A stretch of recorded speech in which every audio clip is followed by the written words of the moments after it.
옛날 옛적 평화롭고 그림 같은 마을 프로방스의 한 구석에 작은 오두막집이 있었습니다.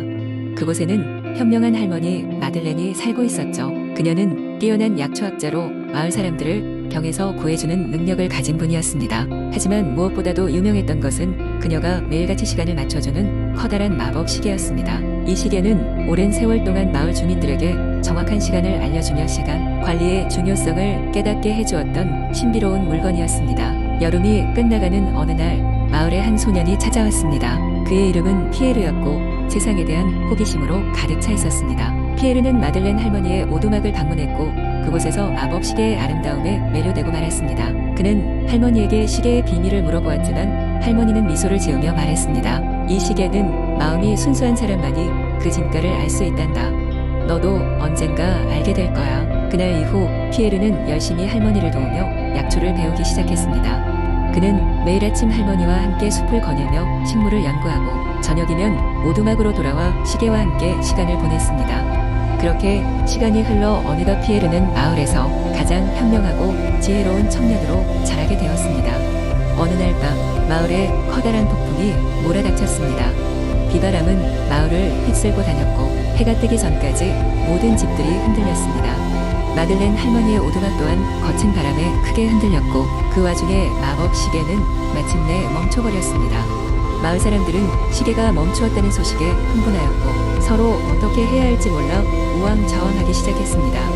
피에르는 단호한 마음을 가지고 시계를 고치기로 결심했습니다. 그는 할머니에게 배운 지식과 자신의 호기심을 한데 모아 시계를 꼼꼼히 살펴보기 시작했습니다. 멈춘 시계의 심장부를 여는 순간 청동 톱니바퀴 사이에 작은 오크의 잎사귀가 끼어있는 것을 발견했습니다. 이내 피에르는 할머니가 숲에서 항상 이야기해주신 자연과 시간의 균형에 대한 이야기를 떠올리며 조심스럽게 오크 잎을 제거하고 톱니바퀴를 원래대로 맞추었습니다. 그리고 재조립을 마친 후 숨을 죽이고 기다린 순간 시계는 다시금 아름다운 울림과 함께 정확한 시간을 알리기 시작했습니다.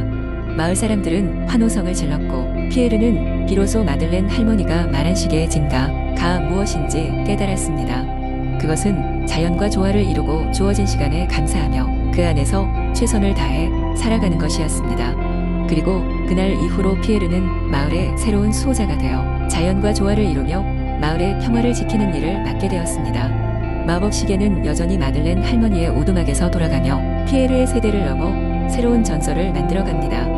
이 이야기는 프랑스의 모든 사람들이 자라면서 시간이란 소중한 것임을 자연과 함께하며 조화롭게 살아가야 함을 배우도록 아직도 전해지며 사랑받고 있습니다. 두 번째, 이야기 옛날 옛적 프랑스의 작은 마을에는 대담하고 호기심 많은 소년인 피에르가 살고 있었습니다. 피에르는 마을 변두리에 있는 신비로운 숲에 대한 전설을 듣고 자랐습니다. 그 숲은 마법과 놀라운 생명체들로 가득 차 있다고 했습니다.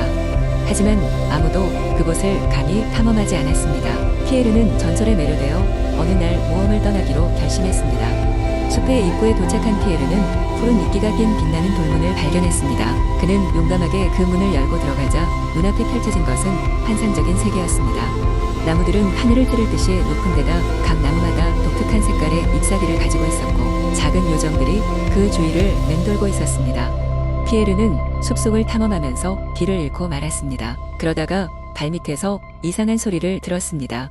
소리는 땅 아래에서 나는 것 같았습니다. 호기심에 이끌린 피에르는 발밑에 덤불을 헤집어 보기 시작했고 곧 사나운 용처럼 생긴 작은 생물을 발견했습니다. 그러나 그 생물은 전혀 위험하지 않았습니다.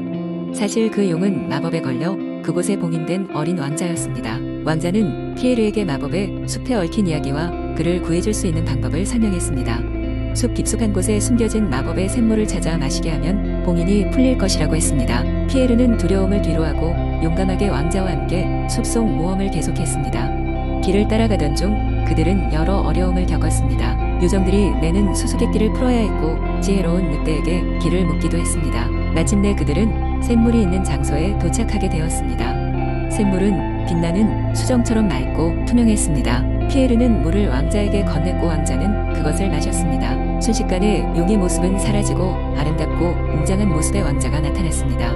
왕자는 피에르에게 깊은 감사를 표하며 숲을 함께 통치하자고 제안했습니다. 피에르는 그 제안을 받아들였고 마법의 숲은 다시 평화를 되찾았습니다.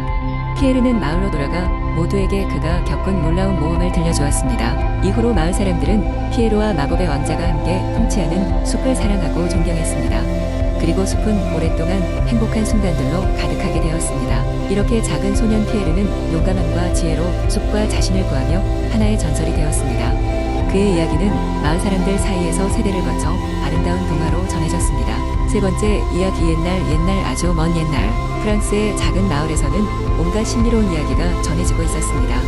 그 마을 옆에는 짙은 숲이 있었고 그 속에는 아무에게도 발견되지 않은 마법의 연못이 있었습니다. 연못은 마을 사람들에게 특별한 소원을 이루어준다는 전설이 전해졌지만 아무도 그것을 보지 못했습니다.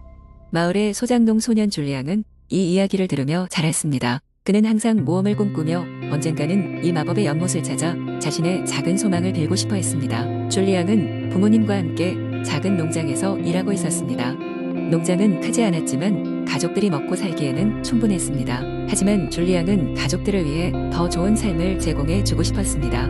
그는 늘 책을 읽으며 세상에 대해 더 많은 것을 배우려 했고 특히 마법과 전설에 관련된 이야기를 좋아했습니다. 마법의 연못에 대한 이야기도 그중 하나였고 매번 들을 때마다 그는 그곳을 찾아가고 싶은 욕구가 커졌습니다. 어느 날 줄리앙은 아침 일찍 숲으로 들어갔습니다. 그의 가슴은 기대감으로 차올라 있었고 신비로운 모험이 자신을 기다리고 있다는 생각이 그를 설레게 했습니다. 숲은 무성했고 온갖 동물 소리와 바람 소리가 그의 귀에 울려 퍼졌습니다. 줄리앙은 연못을 찾기 위해 종일 숲을 헤맸습니다. 하지만 밤이 되도록 연못을 발견할 수 없었습니다. 그는 포기하지 않고 다음 날 다시 숲으로 향했습니다. 몇 날 며칠을 숲에서 보낸 후 드디어 그는 연못을 찾아냈습니다. 연못은 말로 형용할 수 없을 정도로 아름다웠습니다. 은빛 물결은 금빛 햇살을 반사하며 반짝였고 주변에는 화려한 꽃들이 만발해 있었습니다. 줄리앙은 그렇게 꿈꾸던 마법의 연못 앞에 섰을 때 마음이 벅차올랐습니다. 줄리앙은 연못의 전설을 기억하며 조심스럽게 소원을 빌었습니다. 가족을 위한 번영과 행복을 간절히 기원하며 말입니다. 그렇지만 그는 소원을 빌고 나서도 아무런 일이 일어나지 않아 살짝 실망했습니다. 시간은 흘러가고 있었고 해질녘이 되자 줄리앙은 다시 시간을 확인하고 마을로 돌아가기 위해 몸을 돌렸습니다. 자연이 불러주는 그 조용하고 평화로운 소리는 그가 다시 돌아오겠다는 다짐을 하게 만들었습니다. 며칠 후 줄리앙의 가족은 이유를 알 수 없는 변화들을 경험하기 시작했습니다. 농작물에서 갑작스러운 풍작이 일어나기 시작한 것입니다. 마을 사람들 역시 줄리앙의 가족을 도와주기 시작했고 그들은 점점 더 행복한 삶을 살게 되었습니다. 줄리앙은 이 모든 것이 마법의 연못 덕분임을 확신하게 되었습니다. 그는 자신이 빌기도 했던 대로 가족의 삶이 나아지는 모습을 보며 큰 기쁨을 느낄 수 있었습니다. 젊었을 때의 줄리앙이 목표했던 것은 단순히 가족의 행복이었습니다. 이제는 이 소원이 그의 상상을 훌쩍 넘어서 마을 전체에 퍼져나가고 있었습니다. 줄리앙은 종종 그 연못을 찾아가고는 했습니다. 그는 연못에서 단순히 과거의 추억을 회상하는 것이 아니라 매번 새로운 결심을 하고는 했습니다. 인생은 마법 같은 여정이라고 그는 늘 생각했습니다. 그 마법의 연못이 늘 곁에 있다는 것 또한 그에게 큰 위안이 되었습니다. 그렇기에 줄리앙은 항상 자신의 가슴속에 꿈을 안고 마을과 사람들에게 희망을 주는 삶을 살아가게 되었습니다. 네 번째, 이야기 옛날 아주 오래된 프랑스의 한 작은 마을에 페르디라는 이름의 젊은 소녀가 살고 있었습니다. 페르디는 귀엽고 밝은 성격을 가지고 있었지만 누구에게도 말하지 못한 비밀을 간직하고 있었습니다. 그것은 바로 그녀의 집 뒤뜰에 숨겨진 비밀 정원이었습니다. 페르디의 할머니는 오래전부터 이 정원에 대해 이야기를 들려주었습니다. 그녀의 할머니는 이 정원이 마법으로 가득 차 있다고 말하며 소중히 지켜야 할 곳이라고 강조했습니다. 정원에 들어갈 수 있는 유일한 방법은 민들레 씨앗을 쫓아가는 것이었지만 그 씨앗은 우연히만 발견할 수 있었습니다. 어느 날 페르디는 마당에서 뛰놀다가 민들레의 작은 씨앗 하나가 바람에 날리는 것을 보았습니다. 그녀는 할머니의 이야기를 떠올리며 급히 그 씨앗을 따라가기 시작했습니다. 날아가는 씨앗은 금방이라도 사라질 듯 보여 페르디는 거친 비탈길도 미끄러지듯 달렸습니다. 드디어 그녀는 씨앗이 멈춰 앉은 곳, 푸른 잔디가 펼쳐진 조용한 공간에 도착하게 되었습니다. 그곳은 다름 아닌 비밀 정원이었습니다. 정원의 중앙에는 커다란 연못이 있었고 눈부시게 아름다운 색색의 꽃들이 가득 피어 있었습니다. 곳곳에는 버섯이 웃음 지으며 인사를 건넸고 작은 요정들이 페르디를 환영했습니다.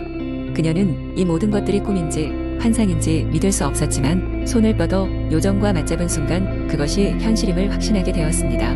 페르디는 이 정원에서 요정들과 함께 춤을 추고 노래를 부르며 시간을 보냈습니다. 그러나 그곳의 요정들은 엄중히 다짐을 받았습니다. 페르디가 이 비밀을 지키고 정원의 평화가 계속될 수 있도록 누구에게도 이곳에 대해 말해서는 안 된다는 것이었습니다. 페르디는 집으로 돌아오는 길 내내 행복에 젖어 있었지만 입을 꼭 다문 채 비밀을 지켜야 한다는 결심을 했습니다. 그녀는 종종 정원을 다시 찾아가 요정들과 즐거운 시간을 보냈고 그곳에서 얻은 행복을 마음에 새기며 현실의 삶을 살아갔습니다. 비밀 정원은 페르디가 홀로 어려움을 마주쳤을 때마다 위로와 힘이 되었고 그녀는 세상을 향한 꿈과 희망을 계속해서 키우며 멋진 어른으로 성장할 수 있었습니다. 정원의 마법은 페르디와 함께 언제까지나 이어질 거라는 것을 그녀는 확신했습니다. 페르디의 비밀 정원 이야기는 그녀의 가족에게는 전해지지 않았지만 한 사람의 마음에 깊은 울림과 매력을 남긴 영원한 동화로 남아 있었습니다.